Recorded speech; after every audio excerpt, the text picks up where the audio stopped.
Kilo கிட்ட wait வந்துட்டு ஏறி இருந்ததுக்கப்புறம் வந்து பார்த்திங்கன்னா மார்னிங் வந்துட்டு எம்டி ஸ்டொமக்கில் வந்துட்டு லெமனும் அதுக்கப்புறமா கொஞ்சமாக சால்ட்டும் கடந்த ஹாட் வாட்டரில் வந்துட்டு இதுதான் வந்து காலையில் வந்துட்டு குடிச்சிருந்தேன்.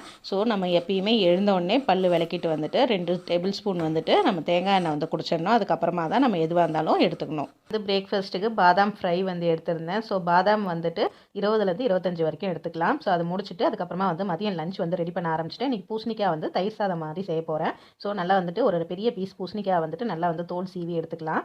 தோல் சீவிட்டு அதை இந்த மாதிரி சீவிர கட்டையில் வச்சு நல்லா பூ போல் துருவி எடுத்துக்கலாம். ஸோ இப்போ நம்ம வந்து தயிர் சாதம் வந்து தாளித்து விட்டுடலாம். 2 டேபிள் ஸ்பூன் அளவுக்கு தேங்காய் எண்ணெய் வந்து சேர்த்துக்கலாம். இதில் வந்துட்டு கடுகு கொஞ்சமாக வந்து ஜீரகம் வந்து சேர்த்துடலாம். ஸோ இது நல்லா வந்து பொரியட்டும். பொரிஞ்சதுக்கப்புறமா இஞ்சி பச்சை மிளகாய் வந்துட்டு கட் பண்ணி சேர்த்துக்கலாம். ஸோ இதை நல்லா வதக்கி விட்டுருங்க. வதக்கிட்டு நம்ம துருவி வச்சுருக்க பூசணிக்காய் வந்து சேர்த்துக்கலாம். ஸோ பூசணிக்காய் சேர்த்துட்டு நல்லா வந்துட்டு கிண்டி விட்டுறலாம். இதுக்கு வந்து தேவையான அளவு உப்பு வந்து சேர்த்துக்கலாம். தண்ணி வந்து சேர்க்க தேவையில்லை. இதில் இருக்கக்கூடிய தண்ணியிலே அது நல்லா வந்து வெந்து வதங்கி வரும். ஸோ இதை வந்துட்டு நல்லா வேகட்டும். நான் லிட் போட்டு க்ளோஸ் பண்ணிடுறேன். இதுக்கு சைட் டிஷ்க்கு வந்து பார்த்திங்கன்னா நான் கத்திரிக்காய் தொக்கு வந்து செய்ய போகிறேன். கத்திரிக்காய் வறுவல் மாதிரி. ஸோ ஸ்டார்டிங் நம்ம டயட் ஆரம்பிக்கும் போது நம்மளுக்கு வந்துட்டு பசின்ற உணர்வு வந்து பார்த்திங்கன்னா ரொம்பவே அதிகமாக இருக்கும். அதை கண்ட்ரோல் பண்ணுறதுக்கு நம்ம இடையில நிறையா வந்து ஹாட் வாட்டர் வந்து குடிச்சிக்கிட்டே இருக்கலாம். ஸோ நம்மளுக்கு பசி எடுக்கும் போதெல்லாம் நிறையா தண்ணி குடிச்சிக்கிட்டே இருக்கும் போது நம்மளுக்கு அந்த பசி ஃபீலிங் வந்துட்டு குறைஞ்சிடும். அது மட்டும் இல்லாமல் ஹாட் வாட்டர் குடிக்கும் போது நம்மளுக்கு அந்த தேவையில்லாத உடம்புல இருக்கக்கூடிய அந்த டாக்ஸின் அந்த கழிவுலாம் வந்துட்டு நம்மளுக்கு வெளியேறதுக்கு வந்து உதவியாக இருக்கும். அதே மாதிரி ஃபேட் வந்துட்டு பேர்ன் ஆகிறதுக்கும் உதவியாக இருக்கும்.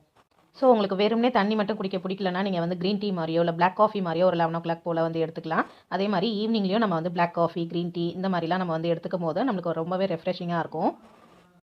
ஸோ இந்த பக்கம் வந்து பார்த்திங்கன்னா கத்திரிக்காய் வந்து வதக்கி விட்டாச்சு. இதை வந்துட்டு சிம்லேயே வச்சு நல்லா வேகட்டும். இந்த பக்கம் வந்து நம்மளுக்கு பூசணிக்காய் வந்துட்டு நல்லா வந்து தண்ணி வற்றி வந்துருச்சு. ஸோ இதை வந்துட்டு எடுத்து ஆறுனதுக்கப்புறமா இதில் வந்து தயிர் மிக்ஸ் பண்ணோன்னா நம்மளுக்கு பூசணிக்காய் தயிர் சாதம் வந்து ரெடி ஆகிடுச்சு.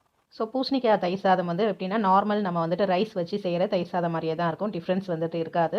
நம்மளுக்கு நல்லா வந்து ஒரு ஃபில்லிங்காக இருக்கும். என்னைக்காவது வந்து உங்களுக்கு ரைஸ்லாம் சாப்பிட்ணும் அப்படின்னு சொல்லிட்டு கிரேவிங்ஸ் இருந்ததுன்னா அன்றைக்கி இந்த மாதிரி தயிர் சாதம் மாதிரிலாம் நம்ம வந்து செஞ்சு சாப்பிட்லாம். இதில் வந்து எலுமிச்சை சாதம் கூட செய்யலாம். அதுவுமே வந்து பார்த்திங்கன்னா ரொம்ப டேஸ்டியாக இருக்கும். ஸோ அதுவும் ஒரு நாள் நான் வந்து போஸ்ட் பண்ணுறேன். அடுத்தது நான் வந்து அவரைக்காய் வந்து பொரியல் செஞ்சிட்ருக்கேன். ஸோ அவரைக்காயெல்லாம் வந்துட்டு நிறைய நார்ச்சத்து இருக்கிறதுனால நம்மளுக்கு வந்து கான்ஸ்டிபேஷன் ப்ராப்ளம்ஸ்லாம் வராமல் வந்துட்டு அவாய்ட் பண்ணும். ஸோ அந்த மாதிரி நிறைய வெஜிடபிள்ஸ்லாம் எடுத்துக்கணும். ஸோ பூசணிக்காய் நல்லா ஆறி வந்துருச்சு. அதில் தயிர் வந்து மிக்ஸ் பண்ணிவிட்டேன். ஸோ நம்மளுக்கு தயிர் சாதமும் ரெடி ஆகிடுச்சு. ஸோ இதை வந்து பிளேட்டில் வச்சு காமிக்கிறேன் பாருங்கள். ஸோ இன்றைக்கி மதியம் எனக்கு லஞ்சுக்கு வந்து பார்த்திங்கன்னா பூசணிக்காய் தயிர் சாதம், கத்திரிக்காய் வதக்க, அதுக்கப்புறம் வந்துட்டு அவரைக்காய் பொரியல். ஸோ இதுதான் மதியம் லஞ்ச். அதுக்கப்புறம் முடிச்சுட்டு நல்லா வந்து ஒரு 1/2 hour நல்லா ரெஸ்ட் எடுத்துட்டேன். ஸோ ஈவினிங் வந்து பார்த்திங்கன்னா நான் வாக்கிங் போகல. அதுக்கு பதிலாக வந்துட்டு என்னுடைய டெரஸை வந்துட்டு ஃபுல்லாக வந்து பெருக்கி க்ளீன் பண்ணேன். ஸோ இதுக்கே வந்து பார்த்திங்கன்னா நியர்லி 1 hour ஆச்சு. நல்லா வந்து ஒரு எக்ஸசைஸாக இருந்தது. ஸோ இதில் வந்து பார்த்திங்கன்னா வாக்கிங்னா கூட நம்ம வந்துட்டு ஒரே இடத்துல நடக்கிற மாதிரி இருக்கும். இந்த மாதிரி பெருக்கிறதுலாம் செய்யும்போது நம்ம கைக்கும் வேலை கொடுத்த மாதிரி இருக்கும், இடுப்பும் வேலை இருக்க மாதிரி இருக்கும். அதுக்கப்புறம் ஃபுல்லாகவே வந்துட்டு நடந்துகிட்டே இருக்கும்போது நம்மளுக்கு வாக்கிங்கும் வந்து போன மாதிரி இருக்கும். ஸோ நம்ம ஹோல் பாடிக்கும் ஒர்க் கொடுத்த மாதிரி இருக்கும். ஸோ இதை முடிச்சுட்டு வந்துட்டு ஈவினிங் வந்து என்னுடைய டின்னர் வந்து பார்த்திங்கன்னா மட்டன் சுக்கா வந்து வச்சுருக்கேன். ஸோ அதுக்கப்புறம் வந்து ஒரு க்ரீன் டீ வச்சுருக்கேன்.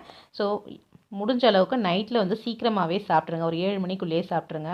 ஸோ இன்னையோட டே எனக்கு இப்படி தான் போச்சு. உங்களுக்கு எப்படி போச்சு அப்படின்னு சொல்லிட்டு மறக்காமல் கமெண்ட் பண்ணுங்கள். வீடியோ பிடிச்சிருந்தா லைக் பண்ணுங்கள், ஷேர் பண்ணுங்கள், சப்ஸ்கிரைப் பண்ணுங்கள்.